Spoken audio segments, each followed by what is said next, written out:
Hello, guys, and welcome back to the penultimate episodes of Big Brother Canada. Next episode will be the finale when we will be digging deep into who won, why they won, and what the jury decided. But in this episode, we have to say goodbye to one of the top four. Who will it be? Well, we will find out before the episode is done. I gotta say, guys, if you are not watching this series, then you are definitely missing out. It has been absolutely fantastic. We've only got one more episode, and then I'll do a ranking, and then I'm thinking of doing like a video essay on it as well, but we'll see whether those plans come out soon. But until then, make sure you're subscribing, make sure you're liking the video, and also commenting your thoughts and feelings down below. So, without much further ado, let's get into the video, shall we? So, the episode started with the aftermath of V's shocking eviction. And I gotta say, Dougie was very, very instrumental in getting her out. We will talk more about V's actual thoughts and feelings a little bit later. But for now, it seems like V said some stuff that was very interesting on her way out of the house. She decided to blow up the alliances and prove to Bailey and Todd that Dougie and Lexus cannot be trusted. She mentioned hot chocolate. She mentioned the Big Bucks alliance as well. And I gotta say, I didn't expect her to do this, but it does put the game in a very, very interesting place because Anthony is very, very angry that she decided to basically drop them in it with Bailey and Todd. But not only that, but when Bailey's like, yo, what's hot chocolate? Yo, what's this? What's that?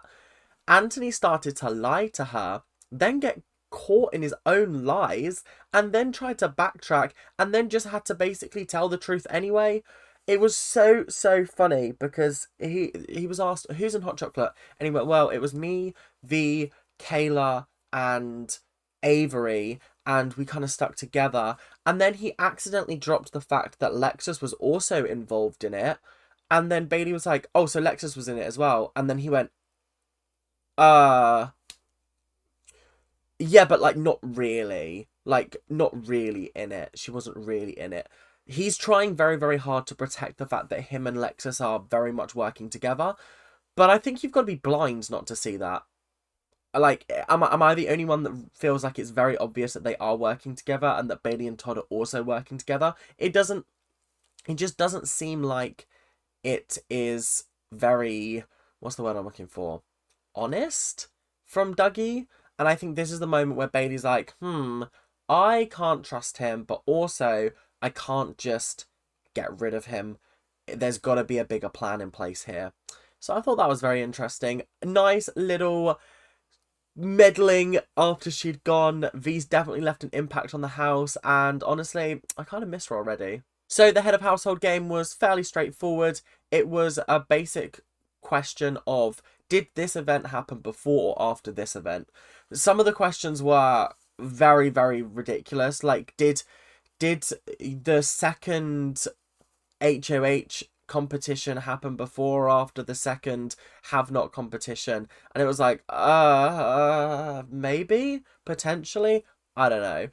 I did struggle with this, and as someone who's like watched it very extensively at home, made videos on it, I felt like I should have done quite well at this, but I was really struggling to make sense of some of these questions. Bailey basically won on a tiebreak. It was between her and Avery. Not Avery, Lexus. And it was interesting because I wasn't expecting Bailey to win this final head of household. Not the final one, but the penultimate head of household. It puts her in a very, very unique position because it means that she's definitely in the final three. But now she has to choose what she does with the rest of them. I personally think this is the defining moment of Bailey's game. Who does she put up for eviction? And it's going to be very, very interesting to see what happens. So Bailey's plan is to put Todd and Lexus up on the block and essentially backdoor Anthony by hopefully winning the veto, taking either Todd down or Todd taking himself down, and then Bailey is able to put Anthony up without getting any more blood on her hands. It's gonna be tough, and I feel like it's a sticky one because there's a 50-50 chance of this going right, a 50-50 chance of it going wrong.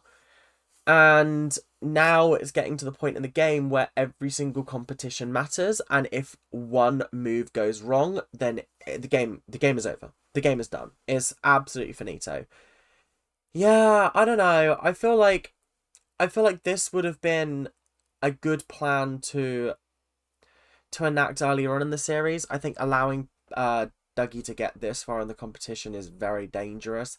He is a very, very good manipulator, and even when you know he's manipulating you, like Bailey has this entire time, it's just about finding the right moment to get to him and get him out of the house. Apparently, in the 2 seasons he's been on the show, he has never once been up for nomination, which is absolutely wild to me. That's crazy. I really just did not expect that. I thought he'd been up at least once. But then now I'm thinking about it, he hasn't been up this entire season. And I haven't seen his other season, so I'm not surprised. So yeah, that's the plan. Is it going to go to plan? Probably not. So we have got the BB Canada Awards. And I gotta say, this was actually quite cool. I like that they do a little awards ceremony, picking out the best moments from the series and giving some prizes out. There was some amazing, amazing fashion from the people still competing. Everybody had a really, really nice outfit. Even Todd and Dougie, who are kind of bound by wearing suits, they had very, very nice suits. And the girls had beautiful dresses. They were just fantastic from top to bottom. Honestly, just such flawless fashion. Was really into it. Loved it.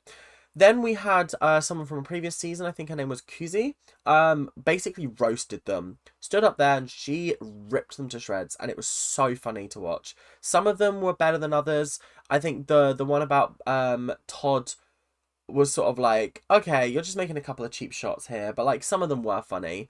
The ones about Lexus, excellent. The ones about Bailey were brilliant. I can't remember the ones about Dougie, but I remember laughing at them. So yeah, on the whole, very, very cool. But we're going to get into the actual awards. The first one up was Freakiest Moments. It was Skinnis versus Creeper Jump Scares. If you don't remember what either of those ones are, Skinnis was when they did like the horror movie challenge, and he dressed up as like a skin, like his outfit was like a skinless person. It was very creepy.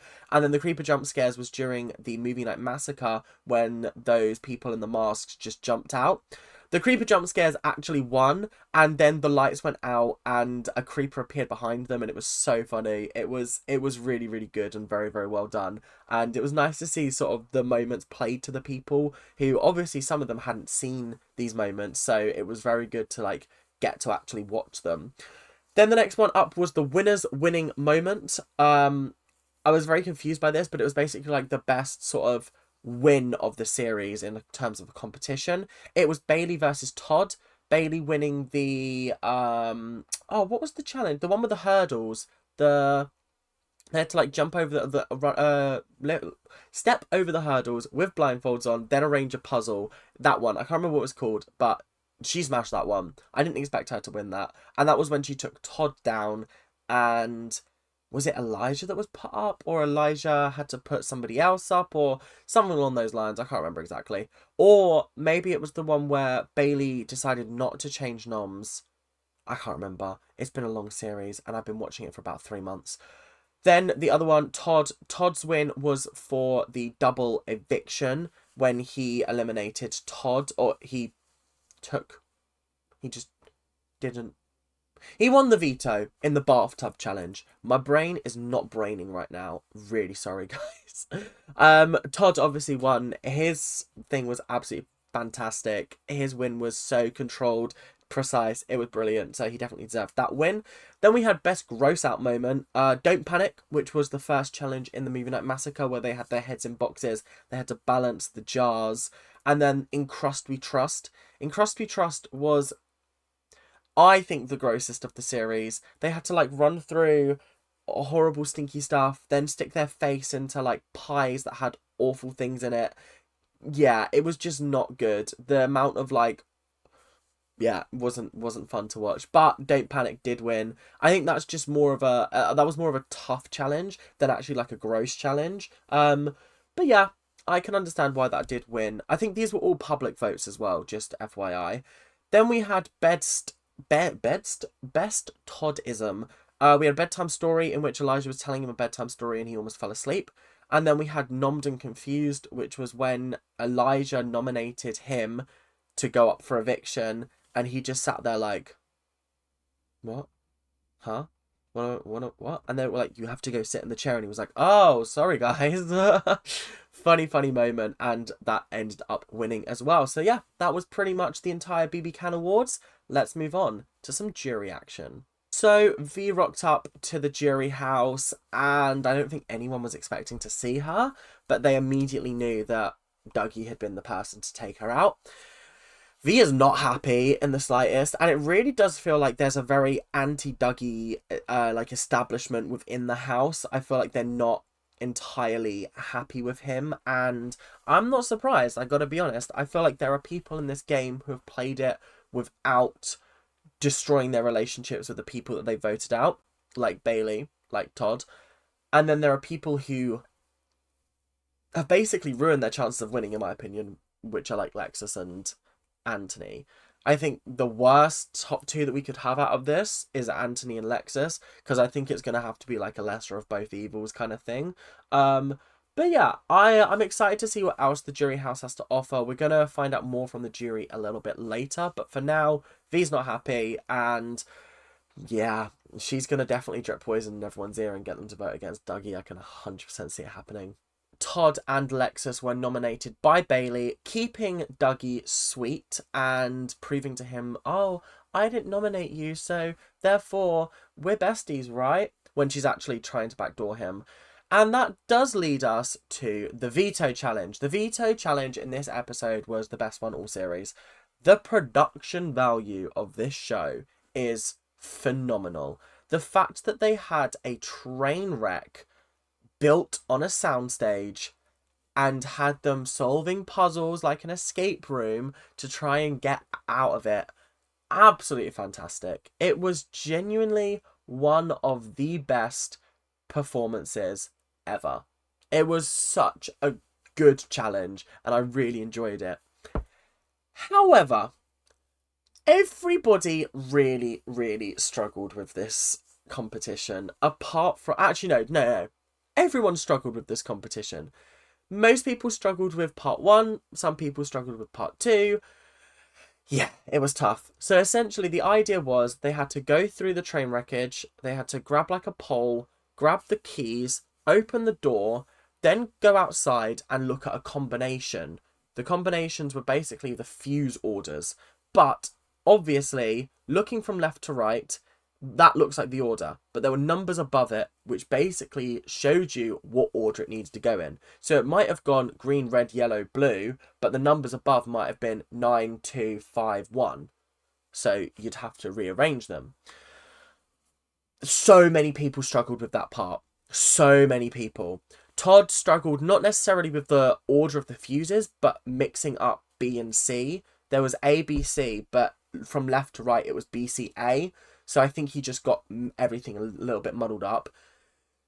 Dougie and Bailey screwed themselves over by doing it in the order that it was displayed, not in the order of the numbers above. In fact, they didn't even notice the numbers above until well into the competition. It was quite painful to watch, is what it was. And I think this is the hardest part of the competition, because this is the veto that decides who goes to the top 3 and who has a chance at winning. Honestly, it was tough. It was tough to watch, because the next part, once they'd got that, the lights would come on, and then they had to solve a logic puzzle. You probably noticed that I didn't say that Lexa struggled with the fuses. She got that pretty much immediately, but what she did struggle with was the logic puzzle. It was basically asking them to put player tickets on each of the seats, and the seats that were left empty were actually the ones that were the combination for the suitcase. Yeah, she struggled with this one. Everybody else kind of got it relatively easy from what we saw, but Lexus was the one that struggled with this the most. But obviously, it probably wasn't enough to put her behind any of her competitors, because when it was done, we were told that the slowest person took 1 hour and 20 minutes-ish to complete the challenge. 1 hour and 20. craziness, honestly craziness. And then the quickest time was just under 37 minutes, which was Lexus. So Lexus did win the power of veto. So now Lexus is in a very difficult position. She's got a couple of options. She can take herself down, evict Anthony. She can take herself down, evict Todd. Or she can leave herself up there and give Anthony the deciding vote. Yeah, when Dougie was like, oh yeah, these are her two options, it's like she either decides or she'll let me decide and she'll stay on the block. Bailey was like, oh, so you guys have a top two then, because why would she even bother not saving herself if she didn't think that you were going to 100% save her? So you've got a final two, right? And Dougie was like, yeah, Dougie's really dropping the ball at this stage of the game. I don't know what's happened, but he just keeps accidentally slipping up and keeps on saying things that just put his game in absolute jeopardy. Obviously, Lexus was very much set on saving Dougie, but she had to take herself down first. So she did. She sent Todd home. And I gotta be honest, I'm really gutted to see Todd go at this point in the competition. Todd was someone who came into the competition and I was like, I don't know how I'm gonna vibe with you. You seem quite meh. You haven't, but like I've grown to love him over the course of this series. He's very, very entertaining. He's very, very lovely, and I gotta say, he definitely surprised me more than once. And his friendship with Bailey is so amazing. The way that they had their final moments together and he was like, you've got to win. I'll go back to the jury house and I'll work on them for you. I don't think he's going to need to, but it was just such a lovely sentiment anyway. So with Todd evicted, we are now talking to the jury members with the season 10 winner who kind of moderated the whole chat. He was asking them questions. They weren't surprised to see Todd come in. I think some of them were. V definitely wasn't. She knew that Todd would be next. She was gutted that Dougie didn't come out because she had a trash bag for him, which I thought was so funny, and she was absolutely raging. When they were talking about how everyone's played the game, it's very, very clear who the jury want to win. You've got Anthony, who they said that they think that he lacks the finesse of the game because he can't manage to get the jury votes because everyone feels slighted by him. Even Tola, who was like Dougie's like #1 ally, felt incredibly slighted with him because he got sent home and Dougie didn't even try to save him. So there's definitely a lot of resentment from the crew, but it is what it is. When it comes to Bailey, Avery kind of said that Bailey was playing Todd, and I don't think I've seen that at all this series. I've seen a lot of times where Bailey has defended Todd. There were times when she was like, yeah, Todd's got to go, but that was just to agree with her alliance with the girls, knowing full well that that wasn't going to happen and that she would have saved Todd. I think Avery has just got the wrong end of the stick when it comes to that. And obviously the entire group seems to think that she's been a very, very strong player. She's played it with honesty and integrity, and her game could have very easily ended week 3, but it didn't, and I'm kind of glad it didn't. So yeah, lots of interesting positivity for Bailey compared to Lexus, who, and I quote, has been cuddling Matt for the first half of the competition and then cuddling up to Dougie for the second half. Has she been floating or has she been coasting? That's really the question here. And I would be very interested to see what kind of questions the jury give to the remaining contestants, because currently it seems like they're all leaning Bailey's way. Bailey doesn't make top 2. It's really going to be Lexus and Anthony trying to get them to vote for them. And I don't know which way everyone's going to lean. So that is all we've got time for today. Next episode is the finale, which is going to be absolutely sensational, absolutely fantastic, and I am very excited to watch it. Lots and lots of drama to come, and we will be crowning our BB Can 12 winner. So, thank you guys very, very much for watching. I hope you guys enjoy, and make sure to keep on ranting. See you later. Bye now.